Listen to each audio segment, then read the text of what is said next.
Leadership Story Talks, where we discuss the practices that engage, motivate, develop, retain, and attract people to businesses.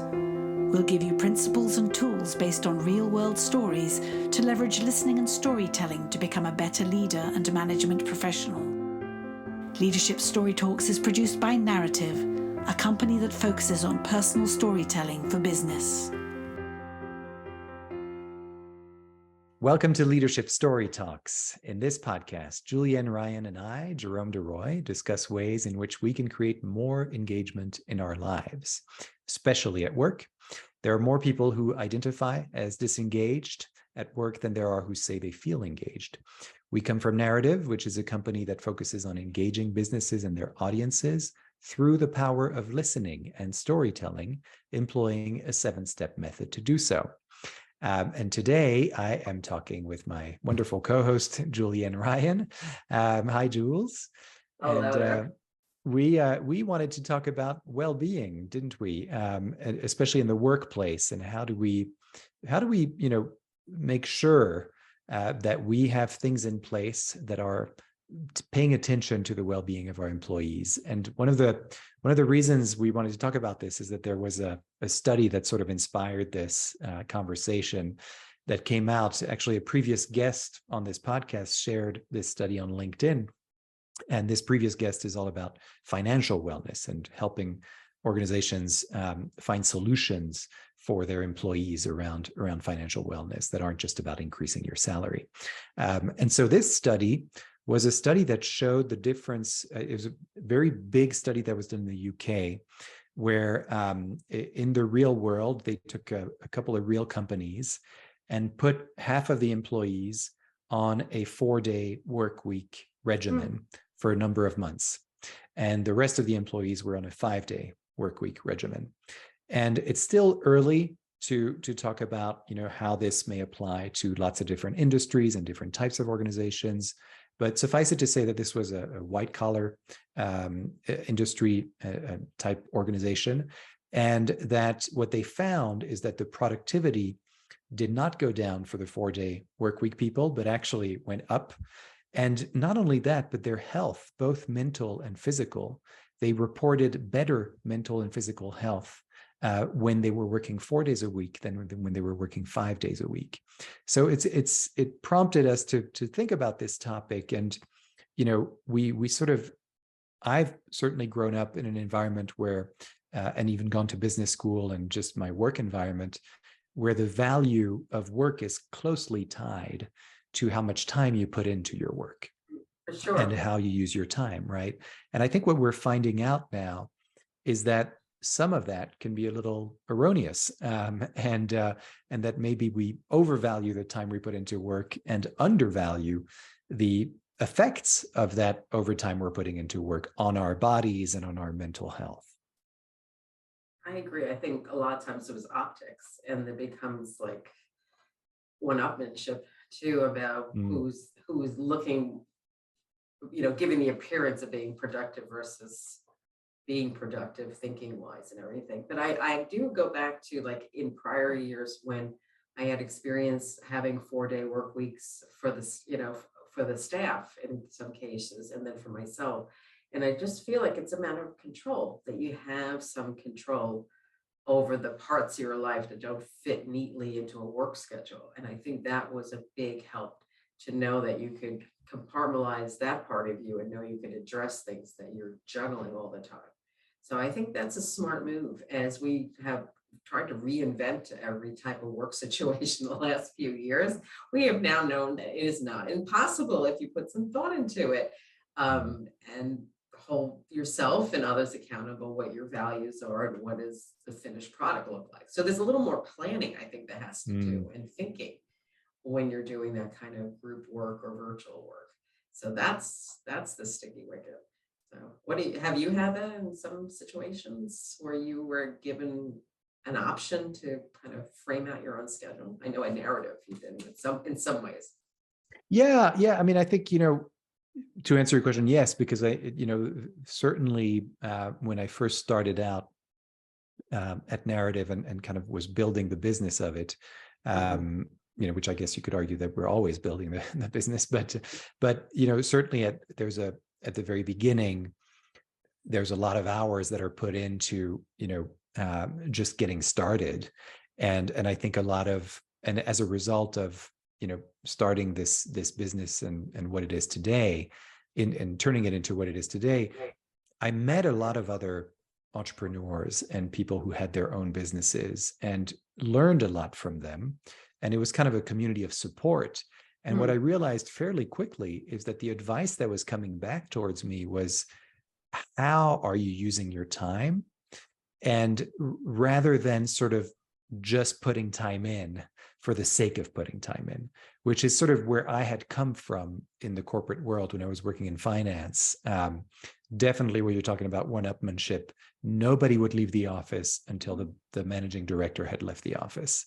And so if that meant the person left at 8 p.m., then everybody would be looking at each other and said, well, who's going to leave at 9? Who's going to leave? And so it's sort of, even though I knew that, and I certainly have noticed since then, that we tend to get diminished returns as the day goes on.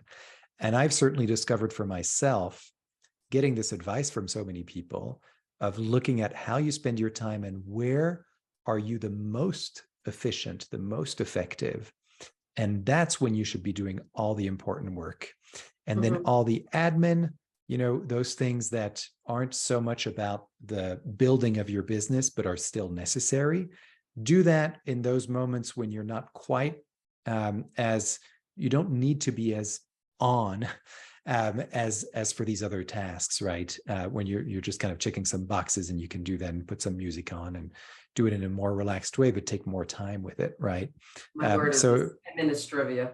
But when I remember the first time we met, you were using the word intentional, which I thought was quite an interesting experience. That was not a word that came up in a lot of other meetings I had been in.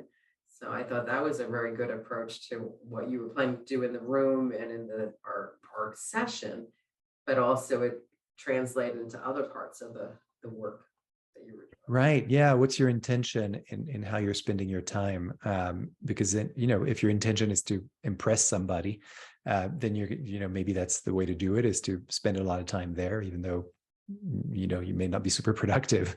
But I think that's kind of what we're discovering now, is that because of the remote workplace, being so prevalent in the last few years, and now hybrid models, we're paying a lot more attention to how people work, what they prefer, when are they most productive. We also have technology that helps us to track all of that stuff.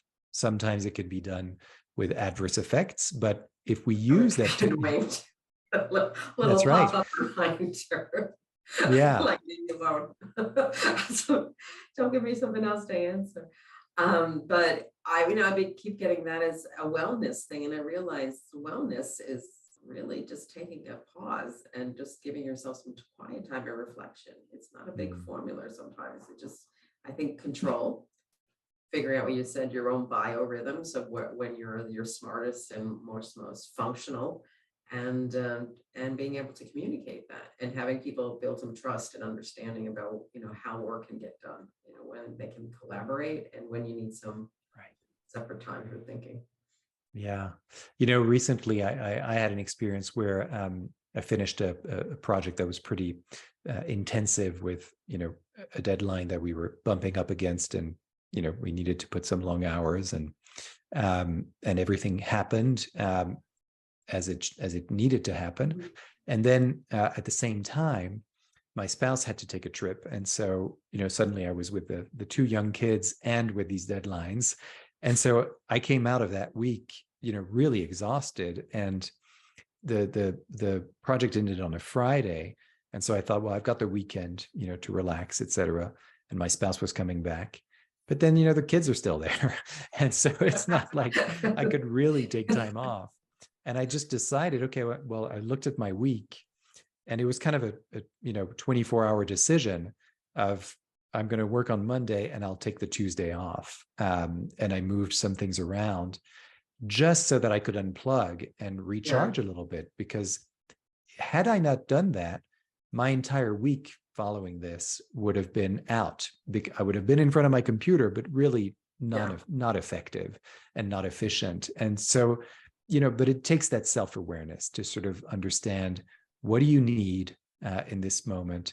How are you feeling? Scan your body. I think meditation is one of those things, and mindfulness practices that one might have are really helpful in these moments where you just close your eyes and you scan your entire body and you notice the points of tension, the ones that you're used to. What are the new ones that weren't there a week ago? And what's that about? And then you kind of reflect on that. But you brought up one thing too that I know it, and then when I've finished a project, especially if it's on site or doing teamwork and you've been prepping it, there's a point where you crash afterwards, right? Because all your energy, all your mindset, you're on and you're managing it, and then it is like a really letdown at the end. You got to give your body, I know I have to give my body a chance and realize I have to factor that in. The body's going to be reacting the next day because you've been going full tilt and holding a lot of things in. Yeah. So, and to bring it back to storytelling, I was introduced to a really interesting exercise recently, which is called body mapping, where you work with life-size paper rolls, and you put a big piece, 6-foot piece of, 7-foot piece, actually 8-foot piece of paper on the floor, and then you lie down on that piece of paper, and somebody else traces the outline of your body. And then as you go along the day doing this exercise, you have prompts that are asked of you, where were you born? What happened to this body? Where are some scars? Things like that. And stories start to emerge about your body. And what I found fascinating about it is what I learned about myself and my kind of own journey through what's happened to my body. And noticing, they ask about, where do emotions happen in your body? Is it around the heart? Is it around the head? Is it around wherever it is? What are the points that are kind of powerful in your body that make you feel confident? And you point those out. And then at the end of it, you look at it and you're, wow, these are, and you start telling stories about it, and I think that's, it's an interesting exercise to become more and more aware of the link between your mental health and your physical health, the body and the mind. And the more I think we can bridge the gap there, the more, the better we'll feel, basically. That's what I've found. And certainly stories start to emerge that you can share with us, with others, about yourself, that might be helpful for people to know. If they know that this thing happened to you that affects how you think, then that's helpful to me as a colleague, because now I know, and maybe we can work together on that and work around that. That is it. Now I want to try more, because I know there's a whole dance and movement thing that goes into that, how people hold stress and overusing muscles and underusing. So that's interesting. Yeah. We have to talk about this, how we can put this to better use. Yeah. Yeah, for sure. We should have a guest that talks about these things, the relation between the body and the mind. That'll be interesting. So stay tuned, everybody, for that one. Well, great. Anything else, Jules, on this topic? No, we're good on this. I think there's always more to cover, and it's just kind of a country road, and have things that we can weave in, the whole connection with the body and the story and what we're telling ourselves inside, as well as what we're projecting to the outside world. So I think we should do something about movement and connecting the dots. And because there is a lot, I remember doing dance therapy years ago about how we choose what we feel comfortable in the way of using space and in holding space and movement. So I think that would be very good. Great. Okay, well, stay tuned, everybody. We'll be looking for a guest around movement, and if anybody knows anyone, actually, maybe they'll want to have some suggestions for us. Those are always welcome. Well, thanks, Jules, once again for being my co-host and talking about this topic, which I think is really, really important and timely. and probably timeless, actually, the way we think about wellness. And I want to thank our listeners for listening, and remind you to subscribe to our podcast anywhere you find this podcast, your favorite podcast platform, and leave a review whenever you can, because that's really what drives the word of mouth and what's going to allow us to reach more people so that they can benefit from the insights and the value that you get out of this. And as always, please visit our website, narrative.com, NARATIV.com, for information on how you can find, craft, and present the stories that are going to engage your audiences like nothing else has before. We're always ready to listen to you and welcome whatever you bring us. So thanks again, everyone, and we will see you next time. Take care. Bye-bye. For more information on the narrative listening and storytelling method and how it can help your business, go to narrative.com.